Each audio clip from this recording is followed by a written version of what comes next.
Thank you. Dear guests, fellow Armenians, ladies and gentlemen, it's a great pleasure to meet all of you here and discuss issues of mutual interest. This forum and this venue presents an opportunity for us to ask questions, identify problems, and come up with solutions that would enable better economic relations between Armenia and Switzerland. The first question we should answer is as follows. Where are we? Before we go into our vision of the future, we first need to take a step back, look at the path that our country has followed, and ask ourselves whether we want to keep walking down this road. Now Armenia stands at crossroads between economic prosperity and stagnation. Historic transformations have recently happened in Armenia. Non-violent, Velvet People's Revolution held last spring led to the victory of democracy in our country. The snap parliamentarian elections held last December further strengthened democratic achievements. These fundamental changes are irreversible. They are based on the will of our people and the overwhelming consensus in our society. Today, our government has an unprecedented high level of legitimacy and public support. Based on this high-level public confidence, Armenian government adopted an ambitious reform agenda.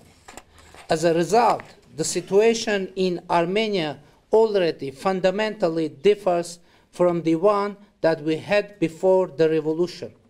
In particular, the level of corruption has been drastically reduced. We have almost eradicated monopolies. Very serious measures have been taken to strengthen independent judiciary system and establish rule of law and a level playing field for all economic and political actors. Despite significant progress made in some crucial areas, such as ensuring market contestability and eliminating corruption in the public sector, there is still a vast amount of work to be done. Today, we have to complete another revolution, the economic revolution, in order to justify the trust and expectation of our people.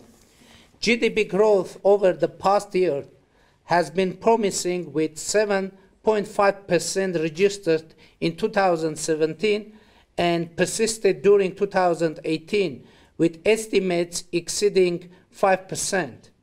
The foreign exchange rate of the Armenian currency and the inflation have remained stable, thus showing the resilience of our economy to both external and internal shocks. The export to GDP relation had topped 37% in 2017 and has continued with record-breaking numbers in 2018. Those promising trends, however, cannot be enough if we want to ensure Armenia's rightful place in the global economy. Assumedly, the second question is, where do we want to be? The cornerstone of our future growth will be an investment policy framework that drives productive job creation and export competitiveness. The government and the people are united in this vision. Indeed, recent surveys have shown that the two things that Armenian people want and expect the most are more jobs and less corruption. The results can be interpreted as follows. Armenian citizens do not want more redistribution of income. They have seen enough of that. What we as Armenians want is the ability and opportunity to earn and contribute to economic growth and prosperity of our homeland and eradication of poverty. And here comes the role you are playing. since the ability of individuals to be productively employed depends on you. To facilitate this process, on its part, the Armenian government has adopted following policy. Point A, open doors policy towards foreign investors. Our policy motto is to get rich and enrich. Point B, a growth-friendly tax code based on investors' wills and needs. Point C, export and industrial modernization support mechanisms such as tax and customs incentives. Point D, a policy principle ensuring an unbiased and much less restrictive regulatory environment for doing business. Point E, we have ensured that the economic agents operating in our country have access to market around the world. You know that Armenia is a member of Eurasian Economic Union and benefits from GSP with a number of countries, including Switzerland, and GSP Plus with the European Union. And point F, of course, we guarantee free movement of capital and protection of property rights, including intellectual property. Thus, the next question to be asked is, what can the Armenian people offer to reach the place it wants to be? It has been said on many occasions, and we continue to believe, that Armenia has a small internal market with a lot of value creation potential. And there are both a market to monetize this potential and the demand for Armenian products and culture. We must satisfy this demand and present value to the world. This means higher export of goods, services, and last but not the least, culture. The cornerstone of Armenian economy is the creativity and ingenuity of the people. This translates into our increased competitiveness in niche, high-value added products and services. Armenians are responsible for a number of innovations, such as the MRI machine, the oxygen mask, the automatic gearbox, to name a few. To put it concise, if Germans are engineers and Italians are designers, Armenians are creators. Considering all the above mentioned, we have developed the priorities for our government. Priority number 1, industrial, biotech, and pharmaceuticals. Armenian government is committed to increasing competitiveness in the manufacturing sector. We will engage in constructive dialogue with businessmen across the sectors to identify the bottlenecks to competitiveness, where coordinated effort of the public and the private are needed. In order to be competitive, we must integrate innovative technologies into the industrial processes. High-tech will serve as the pillar of industrial development and inclusive growth. The industry is quite diverse, with competitive sectors ranging from textile and showmaking to pharmacy, from biotech to finely crafted jewelry and watch cases. There are many great examples of successful investment leveraging the competitive advantages of Armenia. A number of those companies have grown from manufacturing to include R&D centers, with some exciting innovation in the pipeline. To ensure this, we are A, developing an industrial modernization toolkit. This may include creation of free economic zones to facilitate investment in pharmacy as well as high and biotech. B, establishing venues of dialogue between the government and the business community. C, supporting skill development and creation. The first targeted subsectors could be jewelry, diamond cutting, and watchmaking. D, ensuring business-friendly tax and regulatory environment. E. Supporting exporters through improved representation in external markets and removal of logistic bottlenecks. Armenia has great potential in high-tech and engineering fields. The government is committed to enhancing this potential through high-law doctrine. That is, enhancing the STEM subjects in schools and higher education institutions, as well as supporting creation and operation of centers and cultures of excellence such as TUMO. I am proud to announce that in 2018, TUMO has established a branch in Stepanakert and in Paris. Branches in Germany and Russia are on their way.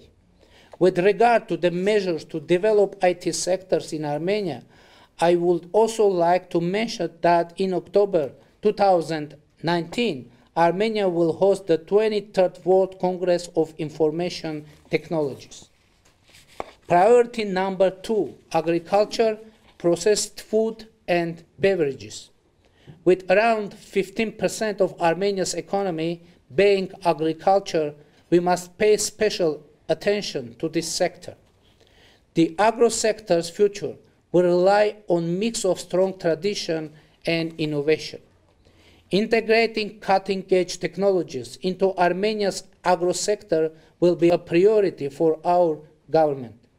The organics and widespread use of intensive farming methods, such as drip irrigation, will spearhead the development of this sector. The tradition of winemaking plays a special role in our country. Armenia has over 6,000 years of winemaking experience, and the trends are continuing until today, with the winemaking sector growing at astonishing rate of almost 80% in 2017. Priority number 3, as already mentioned, Armenia has a lot to offer to the world. One of the crucial aspects is in the culture itself. And I think we all agree that the best way to learn about the culture is to dive into it headfirst. That's why Armenian tourist sector has been booming and still has tremendous potential for growth. Furthermore, growing tourism sector has the highest potential for improving economic situation in the regions, considering that there are lots of unique experiences situated outside of large cities.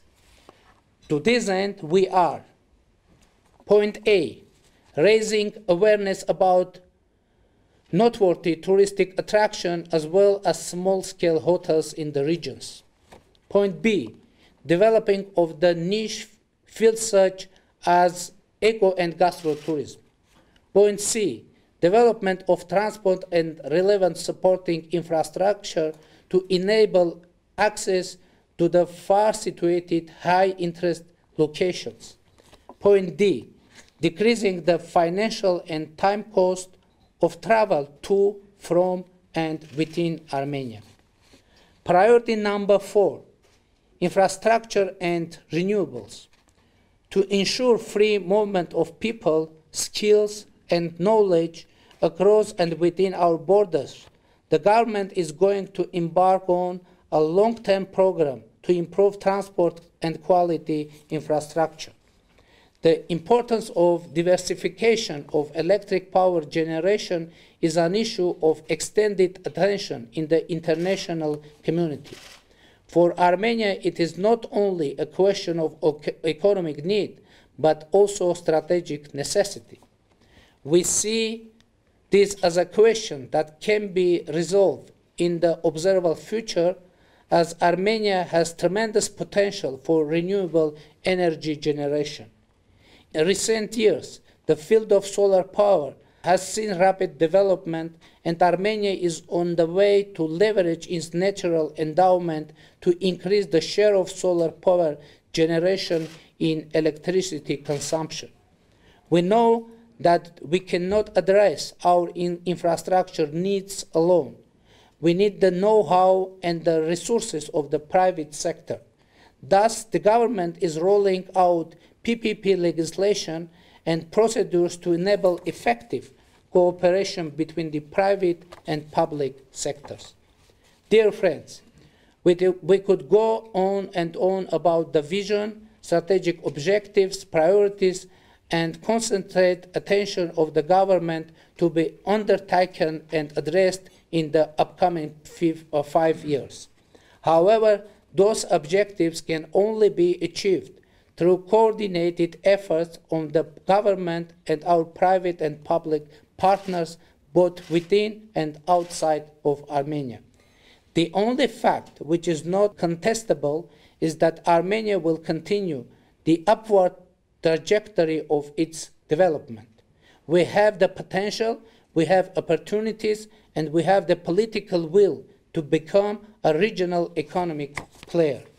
The question is whether you are ready to join us and befriend us on this interesting and not an easy path. If you are ready to make your move, come to Armenia, get rich and enrich. Thank you very much.